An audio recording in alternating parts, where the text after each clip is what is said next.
요한계시록 3장 14절 이하의 말씀을 본문으로 네가 열심을 내라 회개하라는 제목으로 은혜를 기다리겠습니다. 사도 바울이 골로새서 2장 1절에서 라오디아 교회와 큰 갈등을 갖고 있었던 것을 우리에게 보여주고 있습니다. 그런가 하면 골로새는 라오디아 교회에 골로새에 보낸 편지를 라오디아 교회에도 읽고 있었던 것을 4장 16절에서 골로새서에서 우리는 또한 발견하게 됩니다. 빌라델비아 교회는 환난을 당하기 전에 하나님 앞에 회개를 하고 개혁을 했어요. 그래서 지난번에 공부한 대로 빌라델비아 교회는 칭찬만 받은 교회가 됐습니다. 본래 빌라델비아 교회가 굉장히 훌륭해서 칭찬만 받은 것이 아니고 회개를 하고 돌아왔기 때문에 일찍이 돌아와서 주님 앞에서 칭찬만 받았습니다. 그러나 라오디게아 교회는 아직 회개를 하지 않았기 때문에 보이지 않는 약속이 전혀 없어요. 하나님의 약속이 이 교회는 보이질 않습니다. 그런데 오늘 읽은 본문을 다시 한번 조용히 보시기 바랍니다. 하나님의 말씀 가운데 라오디아 교회를 향해서 누가 말씀을 하십니까? 14절을 보세요. 라오디게아 교회의 사자에게 편지하라. 아멘이시요. 아멘. 누가 아멘이에요? 예수님을 아멘이라고 그랬어요. 아멘이시요. 충성되고 참된 증인이시요. 하나님의 창조의 근원이신 이로서 말씀하신다. 14절에 아멘이신 예수님이 말씀하신다. 이 말이 뭘까요? 이 아멘이라는 말은 아무 때나 함부로 부르짖는 구호가 아닙니다. 아주 중요한 단어예요. 고린도후서 1장 20절에 하나님의 약속이 얼마든지 있는데 그 약속은 그리스도 안에서 예가 되었느니라. 그리스도 안에서 무슨 말인고 하니 구약 성경에 하나님의 약속이 수없이 많아요.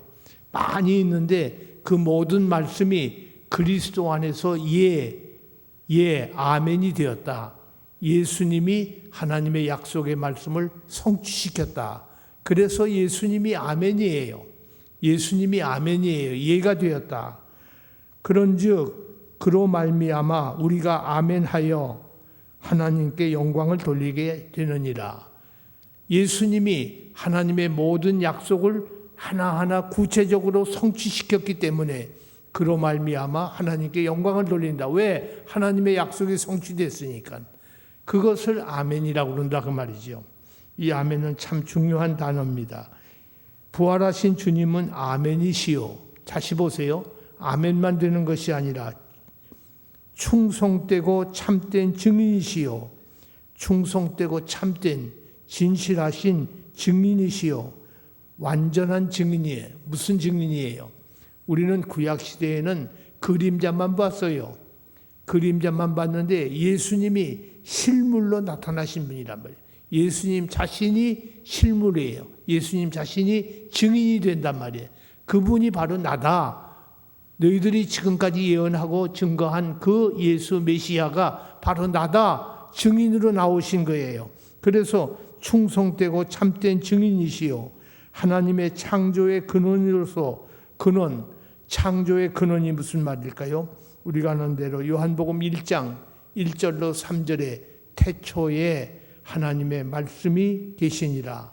하나님의 말씀이 태초에 계셨어요. 그러니까 창조되기 이전에 하나님의 말씀이 계셨다. 예수님이 창조 이전에 계셔서 그로부터 모든 만물이 나왔단 말이에요. 그로 말미암아 모든 만물이 생겨진 거예요. 그래서 만물의 근원이 바로 예수님입니다. 이 예수님이 지금 말씀으로 오셨다고 그랬죠. 예수님이 육신을 입어 말씀이 되신 분이 바로 예수 그리스도인데 이 말씀이 지금 라오디아 교회를 향해서 말씀하시는 것은 회개하라. 그 말은 회개의 원동력. 누가 회개합니까? 어떤 사람이 회개를 해요? 실패해서 아주 떨어질 대로 떨어진 그 자리에 떨어진 사람이 회개합니까? 아니에요. 누가 회개하는 거 하니 하나님의 말씀을 받은 사람, 말씀 앞에서 회개한다 이 말이죠. 그래서 이 말씀이 원동력이 되어서 회개를 일으키는 것이다. 교회의 처음 소망을 하나님이 주셨는데 소망을 상실했어요. 교회가 소망을 상실해 버렸어요. 처음 사랑도 상실했어요. 소망도 사랑도 믿음도 다 잃어버렸습니다. 마태복음 25장 5절에 아주 중요한 말씀이 있어요. 신랑이 더디 오므로 모두가 다 졸며 잘세. 신랑이 더디 오므로, 신랑이 온다고 분명히 약속을 했는데 그 약속이 빨리 이루어지지 않으니까 모두가 잠들어 버렸습니다. 졸며 잘세. 이것이 오늘날 교회의 모습과 같다. 오늘날 교회들은 졸고 있어요. 전부 자고 있어요. 잠을 깨질 못하고 졸고 있는 상태입니다. 수천 년 동안 하나님은 인류 구원을 구체적으로 약속을 주셨어요. 예수님께서 메시아로 보내주셔가지고 이렇게 그를 믿으면 구원을 주신다고 약속을 수천 년 전에 하셨습니다. 그런데 지금이 그리스도의 때가 되었음에도 불구하고 사람들은 아직도 졸고 예수님이 오신 것을 깨닫지를 못하고 있습니다. 베드로 후서 3장 4절에 이르되 주께서 강림하신다는 약속이 어디 있느냐? 아니 예수님이 오신다는 약속이 어디 있느냐? 안 오지 않느냐? 안 보이지 않느냐? 이러면서 사람들은 메시아 오심을 의심하고 있습니다. 조상들이 잔후부터 만물이 처음 창조될 때와 같이 그냥 있다. 조상 때부터 지금까지 만물이 창조된 그대로 있지 않은가? 아무것도 변한 게 없다. 하나님이 보내주신다는 메시아도 안 보이고 아무것도 변한 게 없는데 왜 자꾸 메시아가 오신다고 말만 하고 있느냐? 인간은 불완전한 인식을 가지고 있어요. 내가 알고 있는 것은 사실은 불완전합니다. 동시에 부정의의 개념을 늘 가지고 있는 것이 우리 피조물된 인간의 모습입니다. 그런데 영원하신 주님의 말씀은 진실로 진실로 아멘 아멘. 영원하신 하나님의 말씀만이 아멘 아멘이라고 말이에요. 진실로 진실로 참으로 참으로 참되고 참된 분은 오직 하나님의 말씀뿐이다. 사도 요한이 본 그리스도는 다시 오실 것을 약속하신 참 메시아 아멘 아멘이십니다. 창조의 처음부터 계셨고 창조의 근원이 되셨을 뿐만 아니라 창조한 모든 것을 다스리시고 심판하실 주님으로 오신 것입니다. 이사야 65장 17절 18절에 보라 내가 새 하늘과 새 땅을 창조하리니 이전 것은 기억되거나 마음에 생각나지 아니할 것이라. 너희는 내가 창조한 것으로 말미암아 영원히 기뻐하며 즐거워하는지라. 보라 내가 예루살렘을 즐거운 성으로 창조하며 그 백성을 기쁨으로 삼고. 하나님의 말씀은 도처에서 하나님이 창조의 근원이시고 창조한 것을 계속 지금도 하나님께서 다스리고 계신 것을 말씀하고 있으나 사람들은 의심하고 그대로 믿지를 못하고 있는 것입니다. 이것을 라오디게아 교회를 향해서 회개하라는 겁니다. 라오디게아 교회는 회개를 해야 할 이유가 있어요. 회개의 원동력이 되는 말씀을 상실했기 때문입니다. 말씀을 들어야 회개가 나오는데 말씀을 상실했으니 어떻게 회개를 하겠습니까? 여러분 가정에서 혹은 일터에서 우리가 성경을 읽지 않아요? 성경을 죄송합니다. 정말 양심적으로 성경을 바로 읽는 사람이라면 은혜를 받게 돼 있어요. 성경을 읽고 은혜를 받게 돼 있어요. 어떤 분이 예수를 믿고 성경을 아무리 읽어도 무슨 뜻인지를 모르고 설교를 들을 때마다 졸음만 오고 설교를 들을 때 지루하기만 했는데 어느 날 기도하다가 성경을 읽다가 갑자기 영안이 떠지기 시작했어요.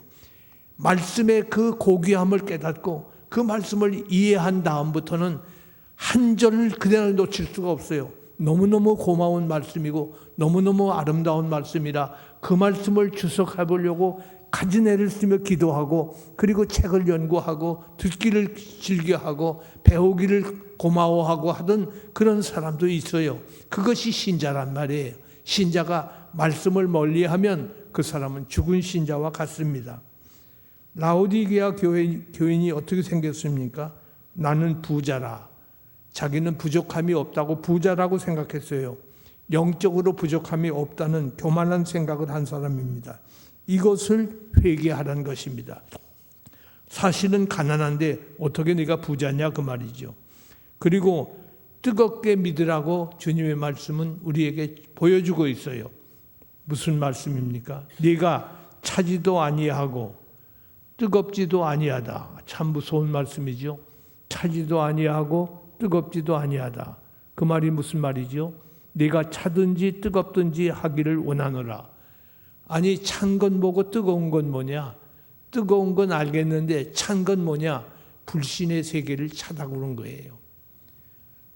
저 사람은 사람이 차다. 그 사람은 안 믿는 사람을 차다고 말을 합니다. 불신앙 상태에 있는 것을 찬 것이라고 그랬어요. 그러면 예수님께서 찬 것이 되든 뜨거운 것이 되든 둘 중에 하나가 되라는 말은 찬 것도 돼도 된다는 말씀인가? 그 말이 아니지요. 참 중요한 말씀이에요. 여러분들이 아시는 대로 안 믿는 사람이 예수를 믿는 일에 더 가까이 있다는 걸 아셔야 돼요. 미지근한 사람보다. 그게 중요해요. 우리가 만일에 도표를 그린다면 100도 끓는 사람이 있고 20도, 10도, 0도, 마이너스에 들어간 사람도 있어요. 마이너스에 들어간 사람은 안 믿는 사람이에요. 그런데 이 0도가 되면 그때부터 믿기 시작하는 사람인데 0도가 되는데 제일 가까운 사람이 밑으로 점점 내려오는 사람이 아니라 차가운 사람이 오히려 빨리 믿을 수 있는 가능성이 높다 그 말이에요. 아, 우리 남편은 내가 교회 가면 11조도 갖다 내라고 그러고 11조는 안 믿는 사람이 내주지 않겠지만은 아무튼 교회까지 차도 태워다 주고 아주 나한테 교회 가는 일은 나를 위해서 기도도 해달라고 그러고 참 믿음이 좋은 사람이라고 어떤 분은 그렇게 위로를 받고 있는데 그렇지 않아요. 제가 목회할 때 이 가운데 그분이 계신지를 모르겠어요. 어느 가정에 신방을 와달라고 그래서 내가 신방을 가는데 가급적이면 남편이 집에 있는 시간에 가겠습니다 그랬어요. 그랬더니 그분이 하는 말이 아니 목사님 남편이 집에 있는 시간에 오시려면 말씀을 조심하셔야 됩니다. 왜요?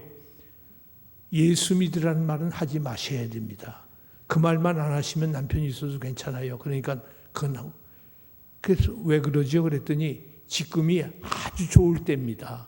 회사에서 막 승승장구하는 시간인데 예수 믿으면 그 회사에서 그렇게 못해요. 나쁜 일을 자꾸 해야 시키는데 그거 하다가는 남편 쫓겨납니다. 그러니까 안 하려고 하면 쫓겨나니까 예수 믿으라는 말만 하지 않고 목사님 오시면 좋습니다 이래요. 깜짝 놀랐어요. 그 사람이 아내가 교회 가는 일을 많이 도와준다고 자랑을 한 사람이에요. 근데 그 사람이 예수 믿으려면 아직도 멀었다 그 말이에요. 우리는 하나님 앞에서 참 중요한 말을 해야 됩니다. 세리와 창기들이 바리새인보다 먼저 천국에 들어간다. 마태복음 21장 31절 말씀. 세리 여러분 아시잖아요. 세리가 얼마나 도둑질을 많이 합니까? 창기 그런데 그런 사람들이 바리새인보다 믿는다고 하는 바리새인보다 유대인보다 먼저 천국에 간다. 그러니까 믿는다는 것은 가짜라 그 말이에요. 그렇게 믿어가지고는 안 된다 그 말이죠. 미지근한 것보다 오히려 찬 것을 원하신 것이 아닙니다마는 그러나 찬 사람들이 오히려 예수 믿을 확률이 높기 때문에 잘못 믿는 것을 책망하신 것입니다. 이 라오디아 교회를 한마디로 말한다면 생명이 없는 교회예요. 생명이 없는 교회. 우리 주님께서 나면서 앞을 보지 못하는 소위 소경을 고치신 장면을 우리가 알고 있습니다. 그때 바리새인들에게 이렇게 말씀을 하셨어요. 내가 심판하려고 세상에 왔으니 보지 못하는 자들을 보게 하고 보는 자들을 맹인이 되게 하려 함이라 하시니 바리새인들이 이르되 우리가 맹인인가? 예수께서 이르시되 너희가 맹인이 되었더라면 죄가 없으려니와 본다고 하니 너희 죄가 그대로 있느니라. 요한복음 9장 38절 이하에 있는 말씀이에요. 너희가 맹인이면 오히려 좋겠다. 그런데 본다고 하니 너희 죄가 그대로 있다. 보지도 못하면서 본다고 하니 너희 죄가 그대로 있다. 우리가 중생할 때, 거듭난 사람이 될 때, 예수 믿을 때 참 불을 받아야 된다는 말이 그런 뜻이에요. 참 생명을 받아야 된다는 말이 그런 말입니다. 세상적 입장에서 보면 라오디게아 교회는 부자였습니다. 그러나 하나님의 입장에서 보면 실상은 그들은 가난한 이들이었어요. 하나님의 시선으로 볼 때 그 교회는 아주 비참했고 불행했고 가엾고 시각장애인들이고 벌거벗은 사람들이었다. 이런 사람들이 스스로 부자라고 자칭하는 사람들이에요. 라오디게아 교회가 이렇게 낮은 자리 맨 밑바닥에 땅 밑에까지 떨어져 있으나 부활하신 주님께서는 그대로 버리질 않고 사랑을 쏟아붓는 말씀을 오늘 우리에게 보여주고 있습니다. 왜냐하면 주님께서 세우신 교회였기 때문에 그 교회에 아직도 계셨기 때문에 이런 말씀을 주시는 거예요. 진실하게 참된 증인으로서 그리고 상담자로서 자칭 부요한 것을 떠나도록 부르짖으면서 회개를 재촉하시며 모든 필요를 채우실 것을 약속을 주시는 것입니다. 예수님은 그들과 다시 교제하기를 원하셔요. 라오디게아 교회로부터 자기의 왕권이 있는 나라로 들어갈 수 있도록 놀랍게 그들을 초청해 주고 있습니다. 하나님의 놀라운 은혜가 아닐 수가 없어요. 17절 말씀을 보세요.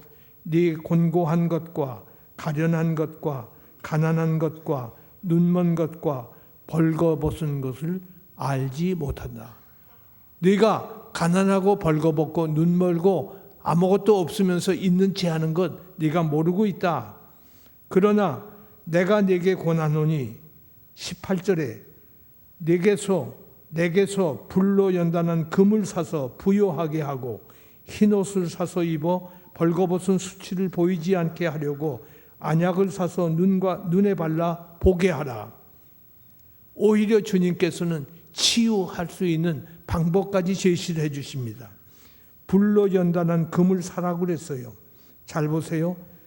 불로 연단한 금이란 말은 연단받은 믿음을 말해요.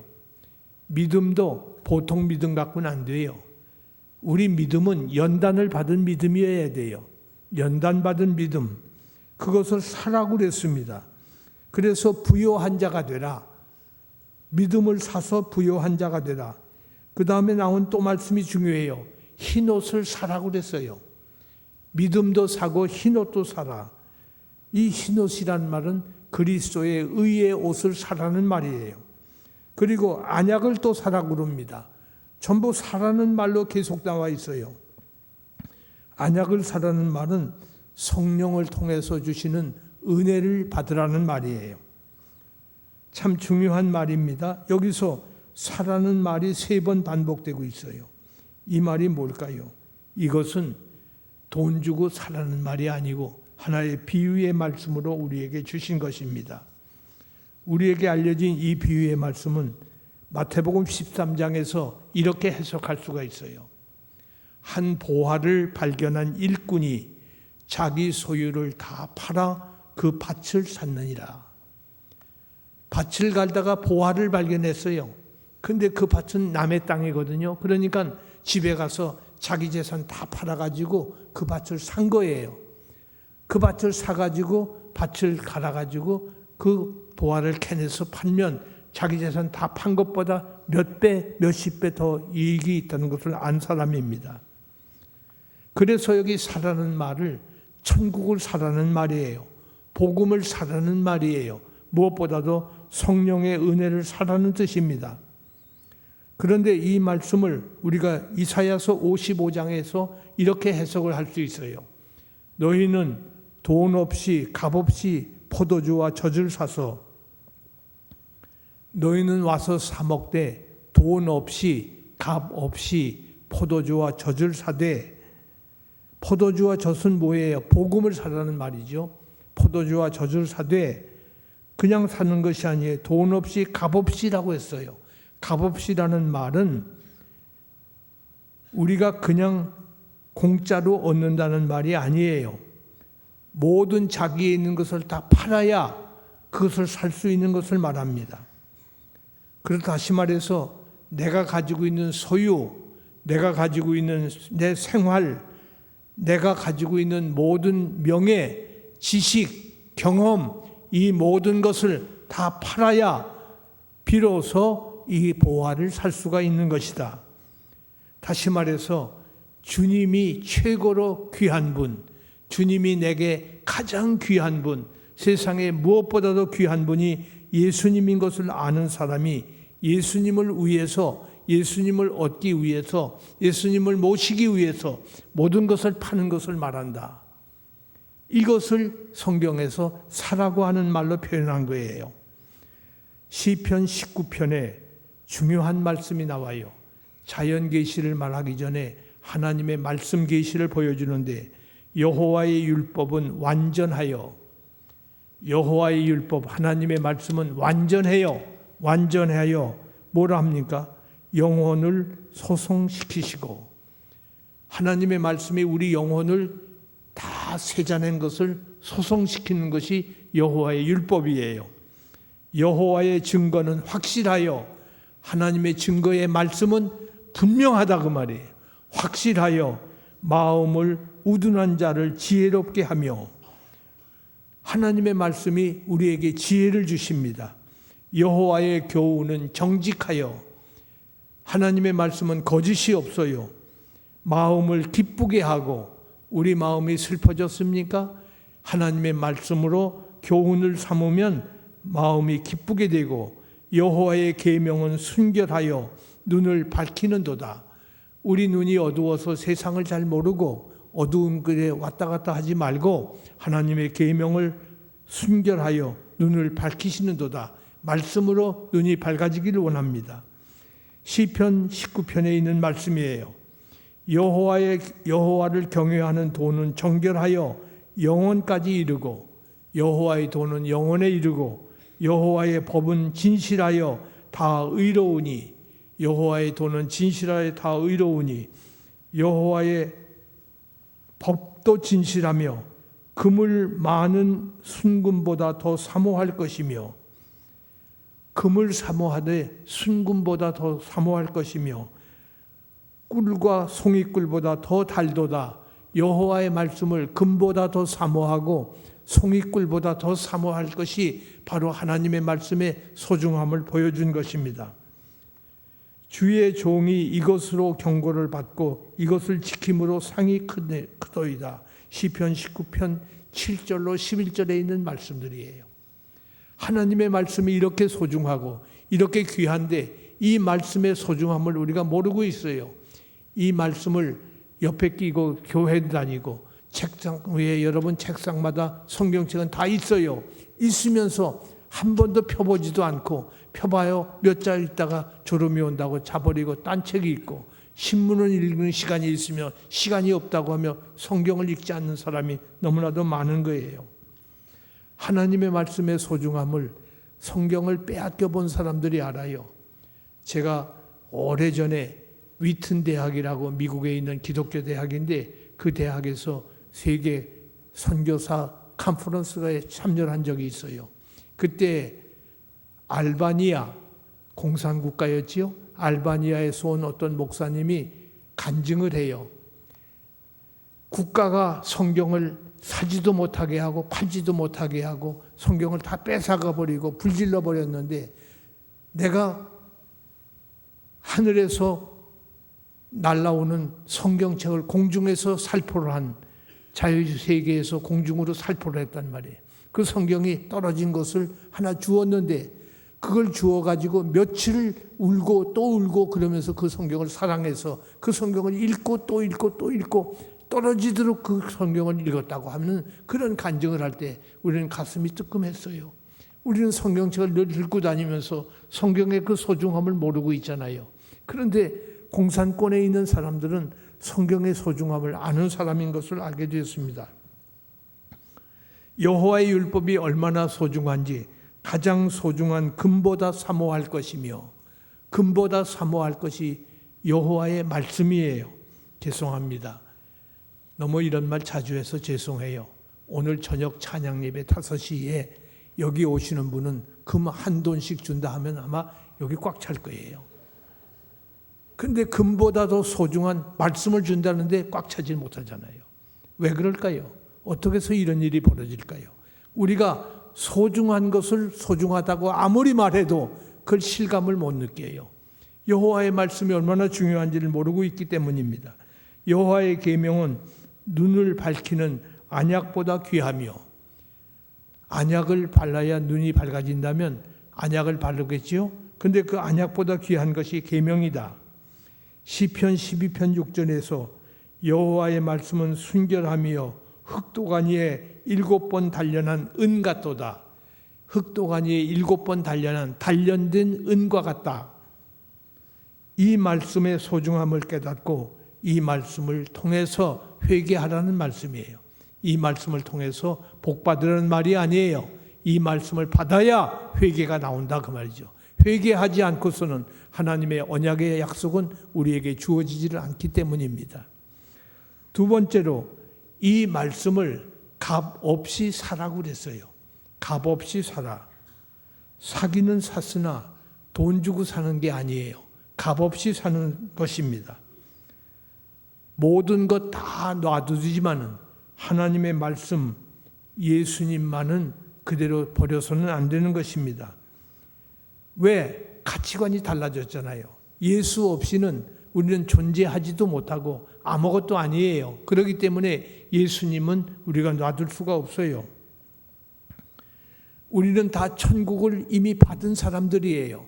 저나 여러분은 천국 시민입니다. 천국을 받은 사람들이기 때문에 세상 것 귀한 것으로 여기는 것보다 하나님의 말씀의 소중함을 알고 이것을 값없이 사야 됩니다. 예수를 믿는 사람이라면 내가 가진 지식, 내가 가진 소유, 내 경험, 이 모든 것을 새 소망을 두고 거기에 따르는 것이 아니라 관념적으로 예수님을 믿거나 예수님을 흐릿하게 믿는 것이 아니라 우리는 천국을 사려면 계산을 확실히 하라. 죄송합니다. 목사가 계산하라는 말을 해서 죄송한데, 왜냐하면 모든 것을 팔아야 살 수 있는 것이기 때문에 계산을 분명히 해야 된다.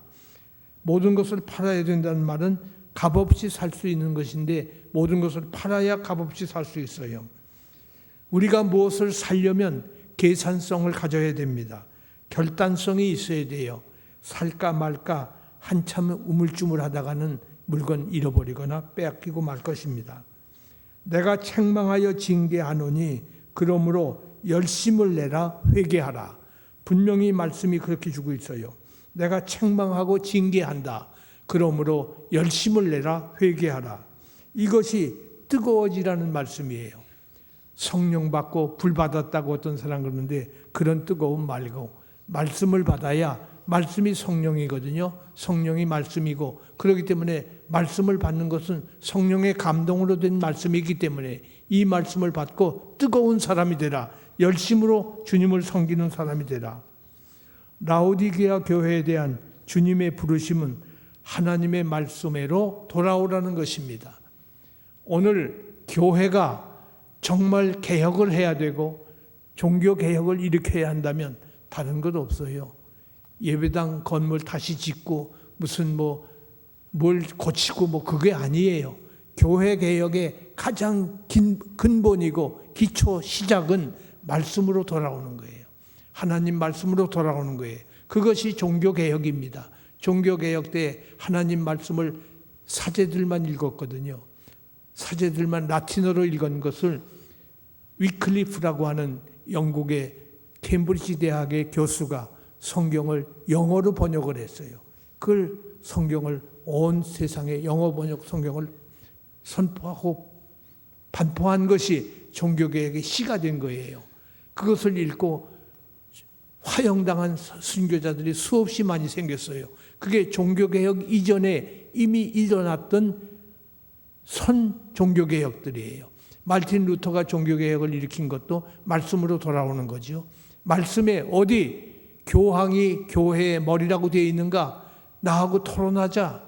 말씀에 어디 면죄부를 사야 구원을 받는다는 말이 어디 있는가? 나하고 토론하자. 그게 루터의 종교개혁의 95개 항의문이었습니다. 17절 말씀을 보면 교회는 가난하다 한 것은 하나님의 말씀이 적당하게 주어지지 않았기 때문에 교회를 가난하다고 말할 수 있을 것이에요. 무슨 말인고 하니 오늘 신학교에서 많은 신학생들이 교수들에 의해서 성경 공부를 많이 하고 있어요. 성경 공부를 하는데 문제가 있습니다. 성경을 다 하나님의 말씀이라고 안 믿는 사람이 없어요. 믿으십니까? 하면 네, 아멘 하고 그렇게 믿으니까 목사도 되고 하는 거예요. 그런데 믿는데 어떻게 성경을 이해하느냐, 어떻게 성경을 해석하느냐, 여기에 문제가 있는 거예요. 죄송합니다.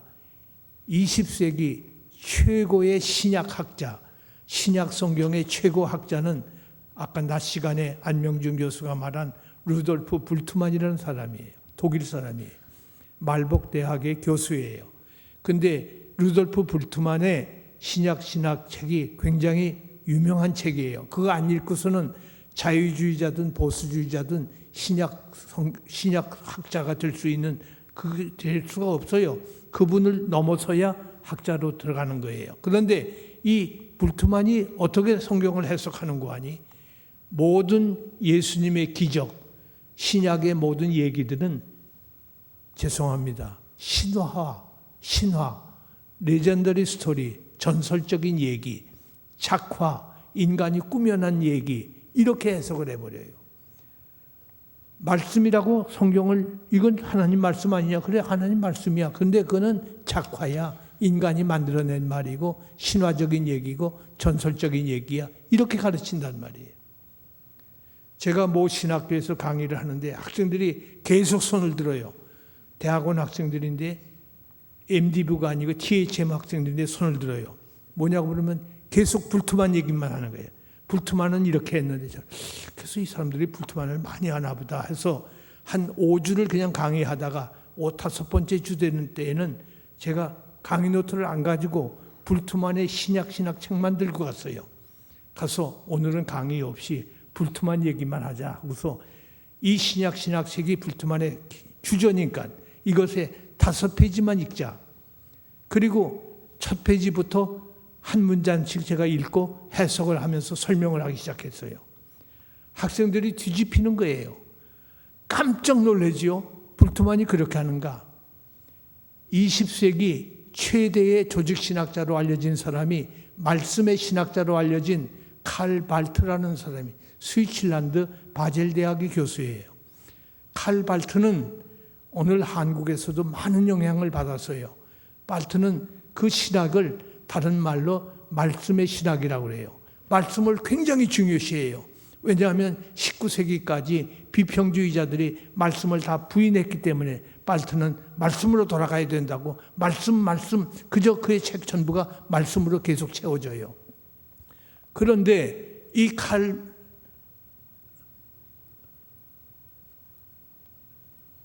발트가 미국을 방문했어요. 미국을 방문하는데 저는 그때 거기 있질 않았기 때문에 몰랐는데 저를 가르친 벤틸이라고 하는 코넬리우스 벤틸 교수가 강의 시간에 한 얘기를 난 기억해요. 벤틸 교수가 그분이 프린스턴 신학교에 와서 강의를 하고 그때도 제가 참여를 했대요. 그 다음에 워싱턴 DC에 가서 프레스 인터뷰를 했단 말이에요. 신문 기자 간담회를 했어요. 한 200명 신문 기자들을 모아놓고 세계적인 대학자 이 칼 발트가 왔다고 그러니까 전국에서 캘리포니아, 텍사스 모든 곳의 신학 교수들 그리고 많은 신문 기자들이 찾아왔어요.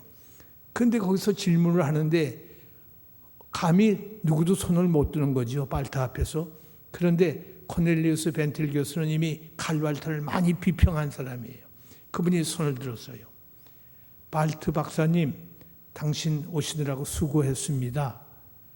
한 가지 질문을 하겠습니다. 그러니까 발트가 그 자리에서 앉았다가 일어나서 나 당신 안다고. 당신이 나를 가장 많이 비판하는 벤틀이구만. 그렇다고. 그런데 내가 질문하겠습니다. 질문이 무엇인고 하니 공관복음서, 마태, 마가, 누가복음, 그리고 사복음서, 요한복음, 네 복음서에 예수님이 부활하신 것을 기록을 했는데, 성경 기자들이 기록을 했는데 그 기록된 내용을 당신은 그대로 믿으십니까? 라는 질문을 했어요. 그랬더니 발트 박사가 뭐라고 그러는고 하니 한참 우물쭈물하더니 그 얘기는 내 책에 다 기록되어 있으니 그걸 참고하십시오. 그리고 주저앉았단 말이에요. 그때 기자들이 다 와 하고 무슨 뜻인지를 몰랐어요. 그런데 벤틀 박사가 주저앉으니까 그때 일어나서 다시 하는 말이 이것이 칼 발트 선생이요. 칼 발트는 성경을 하나님의 말씀으로 믿는다고 그렇게 떠들고 있지만은 이 사람은 하나님의 말씀으로 믿지 않기 때문에 사복음서에 나와 있는 예수의 부활을 믿지 않는 사람입니다. 그것이 타임 잡지에 카바 스토리까지 났어요. 미국의 유명한 타임 잡지 여러분 아시죠? 그 타임 잡지에까지 났단 말이에요. 그런데 그때에 무슨 이유가 있는 거 하니 왜 성경을 하나님 말씀대로 안 믿는 거 하니 잘 보세요. 독일어에 역사라는 단어가 두 단어가 있어요. 하나는 게시테라는 단어가 있고 또 하나는 히스토리에라는 단어가 있어요. 히스토리에라는 단어는 크로놀로지컬한 연대기적 역사관을 말할 때 히스토리에라고 그래요. 다시 말해서 오늘 11시 20분에 서울교회에서 2부 예배가 있었다. 오후 5시에 지금 서울교회에서 찬양 예배가 있다. 이것은 히스토리예요. 그런데 게시테라는 말은 의미의 역사예요. 보통 역사가 아니에요. 의미로 역사를 이해하는 것. 다시 말해서 죄송합니다. 제 후배 중에 독일에서 유학한 학생이 하나 있었어요. 독일에서 유학을 하는데 돈이 없으니까 자동차가 없어서 자전거를 타고 가다가 하이웨이를 어떻게 나갔단 말이에요. 친구 집에 가야 되는데 하이웨이를 탈 수밖에 없어서 자전거 타고 하이웨이를 가다가 낭떠러지게 그냥 자전거를 타고 굴러버렸어요. 낭떠러지에서 굴러 떨어졌단 말이에요. 그런데 뒤에 승용차가 달려오다가 그 광경을 본 거예요. 봐서 급정거를 하고 낭떠러지 떨어진 그 사람을 내려가서 그걸 끌고 와서 차에 싣고 병원으로 가서 병원에 입원을 시켰어요. 그래서 겨우 살아났어요. 살아났는데 이 여자가 이 구원해 준 사람이 여자인데 이 여자가 목사의 딸이에요. 근데 이 한국 학생은 신학 공부를 해온 신학생이란 말이에요. 그래서 병원에서 알게 돼가지고 결국은 결혼을 했어요. 그래서 그 자전거 사건은 게시테의 역사예요. 히스토리에가 아니고 이건 게시테, 의미를 가져온 역사라 해서 게시테의 역사예요. 그러니까 역사 속에 의미를 가져올 수 있는 것을 게시테라고 하는데 예수 부활 사건은 히스토리에가 아니고 연대기적 시간이 아니고 이것은 의미를 인간들이 부여한 것이기 때문에 이것은 게시테의 역사다. 이렇게 말한 것이 칼 발트라고 말이에요. 여러분 잘 보세요. 발트가 말씀의 신학자라고 그랬어요. 말씀을 강조해요. 근데 똑같은 말씀이 아니에요. 말씀을 우리가 들으면 그 말씀을 하나님의 말씀으로 받았다면 그 말씀을 말씀 그대로 받아야지 그것을 자기 멋대로 해석을 해서 그런 식의 해석을 하는 것은 잘못된 것이다 말이죠. 이것이 오늘 우리들이 들어야 할 말씀인 것입니다. 나는 부자라 부요하여 부족한 것이 없다 하나 네 곤고한 것과 가련한 것과 가난한 것과 눈먼 것과 벌거벗은 것을 알지 못하는도다. 네가 그러한 형편에 있는 것을 알지 못하고 있다. 알다고 하지만 말씀을 믿는다고 하지만 믿지 못하고 있다. 주님은 라오디게아 성도들에게 이렇게 말을 했죠. 네가 내게서 불로 연단한 금을 사서 부요하게 하고 흰옷을 사서 입어 벌거벗은 수치를 보이지 않게 하고 안약을 사서 눈에 발라 보게 하라고 하셨습니다. 시편 104편 2절에 주께서 옷을 입은 같이 빛을 입으시며, 변화산에서 우리 주님께서 변화되신 모습으로 그 얼굴이 해같이 빛나며 옷이 빛과 같이 희어졌더라. 주님이 변화산상에서 옷이 희어졌어요. 어린 양 혼인잔치에 참여할 그에게 빛나고 깨끗한 세마포 옷을 입히라고 그랬어요. 세마포 옷은 성도들이 입을 옳은 행실이니라. 우리가 어린 양 예수님의 혼인잔치에 참여할 사람들 아닙니까? 그때 참여할 때 붉은 검정 무슨 생각 그런 옷 입지 말고 흰 옷을 입으라고 그러는데, 이 흰 옷은, 세마포 옷은 성도들의 옳은 행실이라 하더라. 요한계시록 19장 8절에 있는 말씀이에요. 그러니까 우리가 옳은 행실을 통해서 구원의 사람이 되어야 되는데 옳은 행실을 우리가 가진 사람이 아무도 없어요. 그러니까 이것은 예수님이 우리에게 흰옷을 입혀줘야, 예수님의 의로 나를 의롭다고 해주셔야 내가 예수님의 혼인잔치에 참여할 수 있지, 내 의로는 할 수가 없습니다. 그런데 이 옳은 행실이라는 말은 복수형으로 헬라어로 되어 있어요. 그러니까 옳은 행실을 한 번만 해가지고는 안 돼요. 예수 안에서 영원히 있어야 되는 거예요. 알 것은 이것이니, 우리가 꼭 알아야 될 것은 하나님의 말씀으로 돌아오는 일입니다. 그런데 라오디게 교회는 하나님의 면전에서 선행을 하지 못했기 때문에 벌거벗은 수치를 면할 수가 없는 백성들이에요.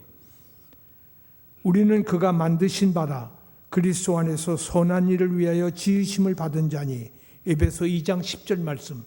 우리는 하나님이 만드셨어요. 왜 만드셨는가 하니 그 안에서 선한 일을 위하여 지으심을 받았다.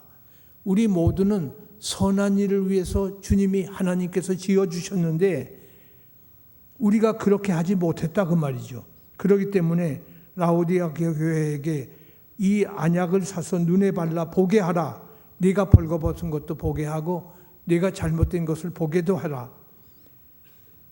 안약을 발라 눈을 밝게 하라는 말은 성경을 보게 하려면 성령이 임하셔야 성경을 알게 돼요. 여러분, 글자는 읽을 수 있죠. 그런데 성경 말씀의 뜻을 모를 수가 있잖아요. 그런데 이걸 알려면 신학 공부를 하라는 말이 아니에요.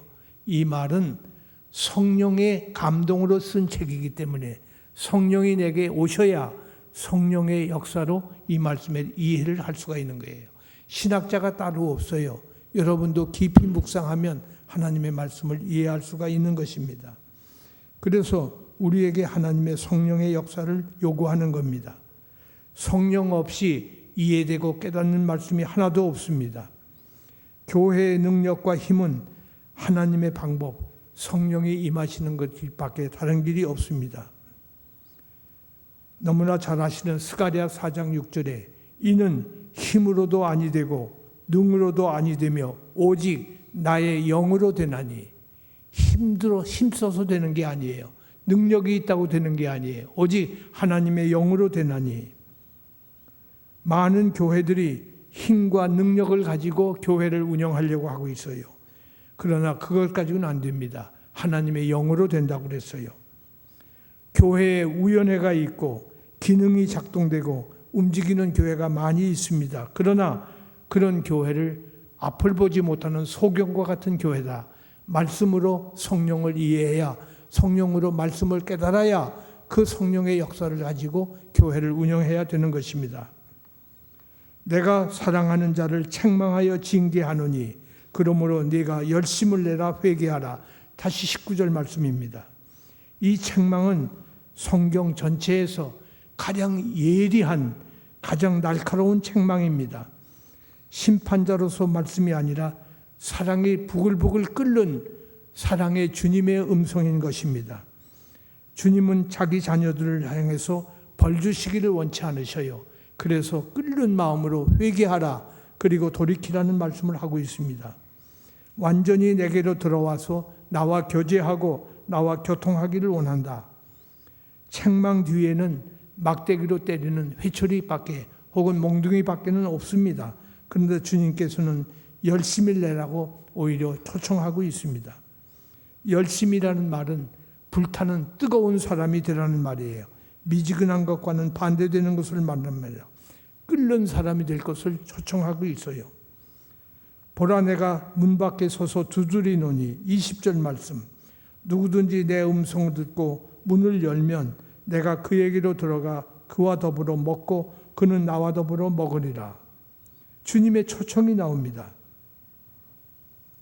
주님이 우리를 향해서 너무 불쌍해서 사랑의 음성으로 우리를 다시 부르고 있어요. 훈련시키겠다는 말입니다. 라오디게아 교회는 주님이 얼마나 임박해 오셨는지 가까이 오신 것을 모르고 있어요. 그들의 필요를 주님께서 채우실 것을 그들은 모르고 있습니다. 그런 거로 너희는 선택을 바로 하라. 선택을 바로 하라. 사랑하는 서울교회 성도 여러분, 선택을 바로 하시기 바랍니다. 20절 말씀이에요. 20절을 다시 보세요. 볼지어다 내가 문 밖에 서서 두드리노니 누구든지 내 음성을 듣고 문을 열면 내가 그에게로 들어가 그와 더불어 먹고 그는 나와 더불어 먹으리라. 주님이 말씀을 하고 계셔요. 어느 작가가 하나의 스토리를, 얘기를 기록한 책을 읽었습니다. 포로들이 로마의 원형 경기장에 끌려 들어가 있습니다. 그런데 포로들이 원형 경기장에 들어가서 벌벌 떨고 있는데 보니까 문이 두 개가 보여요. 하나의 문은 제사장이 서 있어요. 제사장이 누구와 서 있는 거니 아름다운 여인이 하나 그 옆에 있는 거예요.